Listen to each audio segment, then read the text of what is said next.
Valley help you guys keep that momentum on your side throughout the game? Our crowd's awesome. I mean, the energy, the environment's just, it's unique in college football. I mean, we've got, I think we lead the nation in winning percentage at home since 2000, I don't know, however long it is. See it here. Alabama's a half game ahead since they got to play a home game last week. Oh, okay. Well, there you go. We're second by a half game since, I don't even know how long, a decade or so. So I think we've lost 3 games at home since late 2013. And when we played a lot of big games. And those 3 games, I think 2 of them by 1 point and 1 was overtime. So that's how important our crowd is. Our crowd's awesome. The environment's awesome. And it makes a difference. It makes a difference. I mean, it's juice. It's momentum. These are kids. These aren't robots. I mean, these are just young people that love to play football. And, man, this is a great environment to do that. And, man, our fans create an amazing part of that being the, at the top of home winning percentage. I mean, you think about, I remember we had, I think it was Louisville one year, came in here. I think it was Lamar Jackson was still here, but we had like 3 offside penalties in a row. That's momentum. That's 15 yards that way. That's all on the crowd, right? I mean, when was that? It was like 3 in a row, but or whenever. I don't know what year it was, but that's on the crowd. So that's how big momentum is. It's huge. It's an environment that's special. It's really special. Our crowd has made a huge difference. That's obviously what's happened on the field, but our crowd has had a huge part of being, the best in the country in the playoff era at home. Crowd's been a big part of that. Our environment's been a big part of that because it's just a ton of juice, man. It's a ton of juice, and it's not that way everywhere. I mean, you look around the country, it's not that way everywhere. But this is just a unique environment in college football. It really is. It's special. It's special.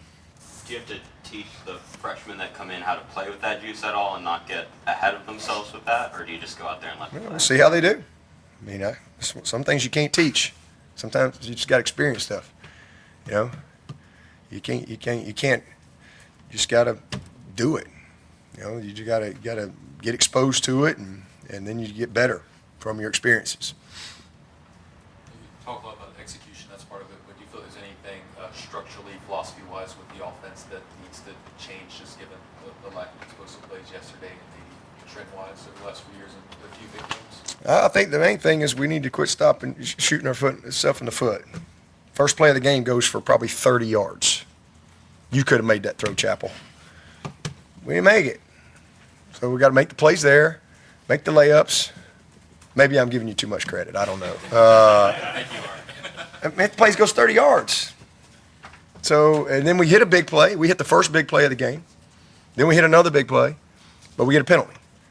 And now you're against the chains. So if we do the things that we need to do, we'll be fine. And then how about let's give Georgia a little credit too. It's pretty good. Pretty good. I don't see many people going to line up and get a million big plays on them boys. All right? And, we'll get better from it. We're in a good spot, man. Have you seen what you were hoping to see from your team over the past 48 hours in terms of responding? Yep, that's been one of the positives. There's several positives that came from the game. One of them was leadership. It's a close team. Really, really great leadership. People have no idea what these guys put into getting ready for a ball game. How much work, how much sacrifice, how much they put into it. And when it doesn't go your way, and then they got to deal with all the craziness, it's pretty refreshing when you see the type of leadership that we have on this team. This is a good group. Were there some guys that might have surprised you that stepped up as leaders? No. Nobody that surprised me, but just more confirmation and good to see it in that moment. It's easy to lead when the sun's out, right? Can you lead when it's raining? That's I don't think you really know anybody in life unless you've seen them kind of go through something, right? I mean, anybody can be great when it all goes your way. Anybody can lead when it's all, smells good. And I think that's just, again, that's one of the reasons that I love this team. And I mean, and I love what I do every day. I love the grind of it. I love the challenge of it. I love the staff. I mean, this is a really close staff. It's a close team. I mean, I'm having a blast with these guys. I'm having a ball. And, man, it's going to be a fun year. I'm excited to be a part of it and battle with them every single week. Jaden Lucas did give up the touchdown, but it looked like he held up pretty well. He did. Physically over 62 He snaps. did. Real bright spot. Real bright spot. He didn't get any live work, any scrimmages. So I was a little concerned going in, just the physical part of it, how he would hold up. But man, he did. He got outflanked a couple of times, but he had no hesitation in his game, which was really good to see. And again, on the one touchdown, that's he's got to clean up some technique and some things, but that was a big shot in the arm for us. And Shelton was ready to play. He's ready to go. We ended up not playing him, but he is ready to play, and I think it's gonna be nice to be able to get him back full go as well. So, but J. Lou was one I was kind of holding my breath when that first physical tackle came, but he didn't even hesitate. He did some good stuff. Coach, what was it like to see A.J. Terrell honorary captain, and what has he meant to the Clemson program? It was great. Made the first big play in a national championship, set the tone, created momentum right out of the gate. So I mean, he's a big reason why we won a second national championship. That's for sure. He's just a great human being. His whole family. I mean, his mom and dad are just some of the best people you'll ever meet. I've known Avion since he was like 6th grade, and he's a neat kid too. Avion's a dude. Avion is a player. He is a great. And there's a play. They throw it. He's all over it. They throw a little bang 8, little deep glance there, and he's all over. He missed the ball by like that much, and so the thing there is, if you're going to try to make that underneath play, you got to make the play, but at a minimum, you got to finish the tackle. And it was a 2nd and 16, I think, that went for 23 yards, and that was just good on good. Good on good. Wasn't anything fancy. Just good on good. Our guy was right there. It's inches. And AB's he's a really good player. He's a really good player. Very important to him. And he's just a sophomore.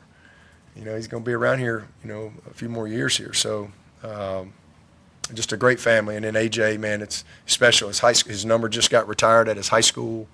Obviously, he just signed a big new contract, and he's right there in Atlanta where he's from, getting a chance to live out his dream. And he was that's who he was here, just the same guy every day. He showed up to Clemson with a pro mindset, very mature kid, and just had another baby as well. So happy for AJ, and thankful for Avion. He's got a lot of good football ahead of him. On Shelton, was it just you felt good about depth-wise? We did. We felt good about where we were going into the game, and he was ready to play. We were only going to play him at nickel if we needed him. He was ready to go, but we were able to get through the game. Khalil was fine, we were able to hold up, and we were in good shape there. But he was ready, and that's a credit to Shelton, man. That kid really worked his butt off to get back to be available for his team. So I'm happy for him, and obviously, we got this game this week, and then there's an open date. So it sets up well for him to really truly be full go, by the time we get into conference play. Did you think Hampton would just have those 2 snaps? Do you think he'd play more? What kind of would it been? Just depending on how our corners held up. He at one point he was going to be starting, but J. Lou was able to get back, and Shelton was able to get back as well. But I just you never really know going into the game on some of those things. Again, how I didn't really know how J. Lou was going to hold up, but he really held up well. Did a great job. Did a really good job. Your evaluation of Peter Woods moving on? I thought at times he was the best player on the field. I mean, he's a man. That dude is a problem, just like I knew he would be. Now, there will be some things that he's going to learn from. They kind of went into a little, when they got into some edge of stuff, just reading him, not blocking him. And so, those would be some things he can clean up, not necessarily clean up, but learn from. Because he'll see a little bit more of that where people, they'll just say, well, let's just don't block him. Let's just try to. But, but you also see us moving around some. He's a guy that will move throughout the year. But TJ did some good stuff. TJ had some powerful rushes, some long arms, he's a really good people. Again, we held up well because we were able to really negate the run at us. Biggest disappointment for me was 3rd and long. We created a bunch of 3rd and longs, and so we got it. That's a huge emphasis and a growth opportunity. But you got to give their quarterback some credit too. He's a very, very good player, and he made a big difference in the game. But man, Peter's played 1 million snaps, starting on punt team, can run all day, didn't get tired. I was very impressed with Peter for a first game. And he's one of those guys too he's just a sophomore, but he's a leader. He's a leader. He's a very, very respected guy and a very committed kid to Clemson and to this program and to his team. A lot of good football ahead with that guy. How about some of the backup defensive linemen who got in, like Trey, Stefilin, Yeah. Jaheim, Yep. Denhoff? Yeah, all those guys. Arrows up. Nobody that we go, They're all arrows up by all of them. They all got stuff they can do better. Yep. But they all have shown good progress. Hoffler's a guy. Again, we didn't have a lot of snaps. It wasn't a game with. There was probably 110 snaps. That's got to be one of the fewest snap games. It wasn't many snaps in modern football. Fewest in Clemson games is 2006. Well, there you go. It's a few snaps since 2006. There wasn't a bunch of snaps. And to really get in a great rhythm of things rotation-wise and stuff like that, there was just a few boom, explosives. There wasn't a lot of drives. It was more they had a couple of explosives. We put 2 good drives together in the second half, and then we missed on another one. We had a chance to have the first points of the game, and we got negated by penalties. So just wasn't a lot of plays in that game.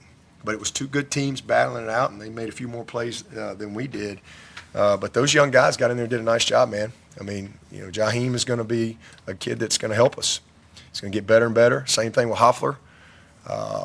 He's a guy that's going to continue to improve. Denhoff, man, has made a nice jump for us. He's a very conscientious kid. He's a high motor guy. He knows his strengths and weaknesses and what he can do. Trey, it was just so good to see Trey.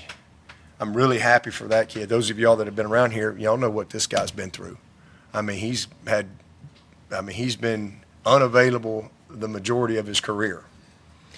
And to see him have his first true full spring, summer, fall camp, and to see that, because that kid can play. He just needs to play. And so to have those, we kind of got 3 starters there, with Capehart, Peyton, and Trey. Those 3 guys, they really did a nice job. And Capehart was really good. Really good. And it was a really, he plays like that every week. He's gonna have a heck of a year. But I'm really proud of those guys. And then the young guys getting in there. Steph Island showed up. He had a bust on the goal line. He had a bust, and when they walked in off the 1 yard line there,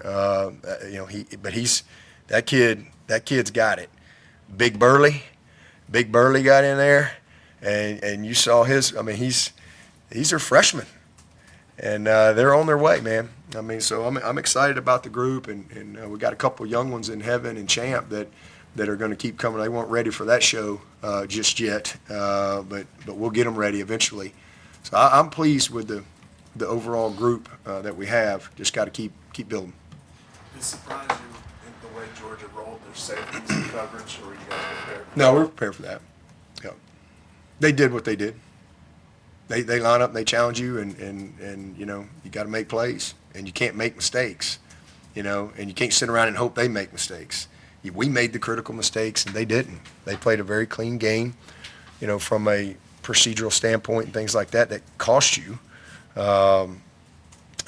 Probably the biggest, I guess, cost they had was on the scramble where Khalil came out of coverage to go tackle the quarterback, and he hit the guy, and it went for, they had linemen down the field, because that was just a scramble, busted play. That was probably the one play that they lost. It was just a lot of competitive plays, and they made a couple more that we did that really kind of got away in the third quarter, and we missed our opportunity.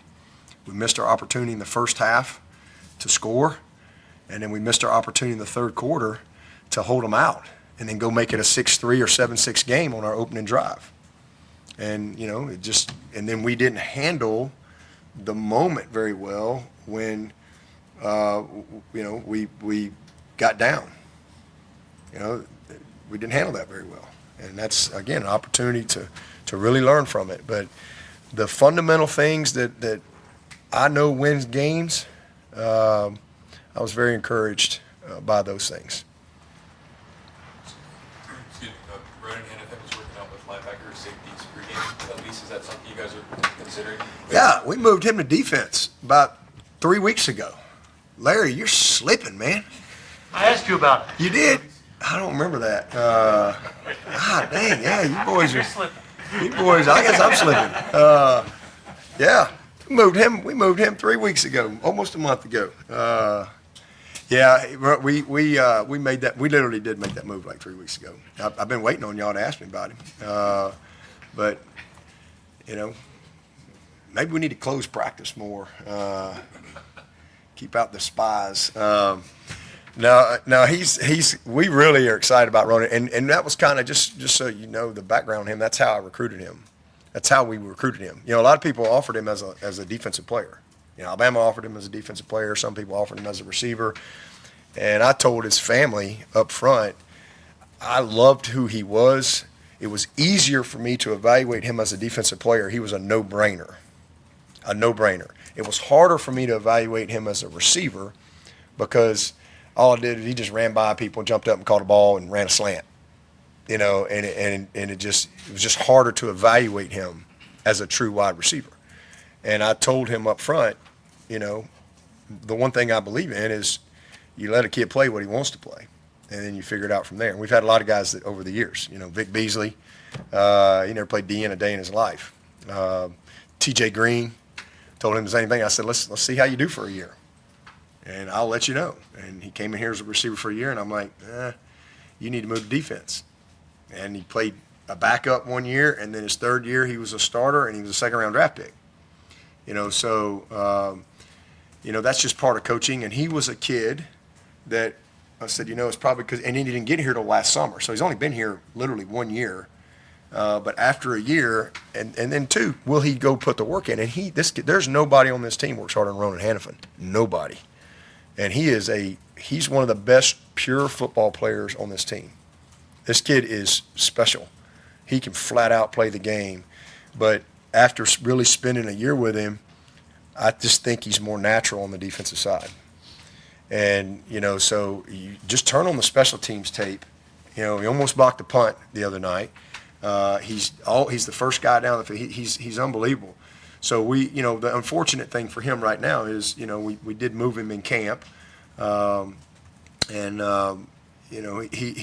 little behind just from he don't know how the cake was made, right? We just handed him a fork and here you go. So we got to get the foundation built for him, but there'll be a role for him on this team, and we're going to really develop him. But I see him as a guy that has a chance to really be a high-level player for us defensively. He's just natural. He can run. He's physical. He's got what you can't coach. You can't coach his toughness.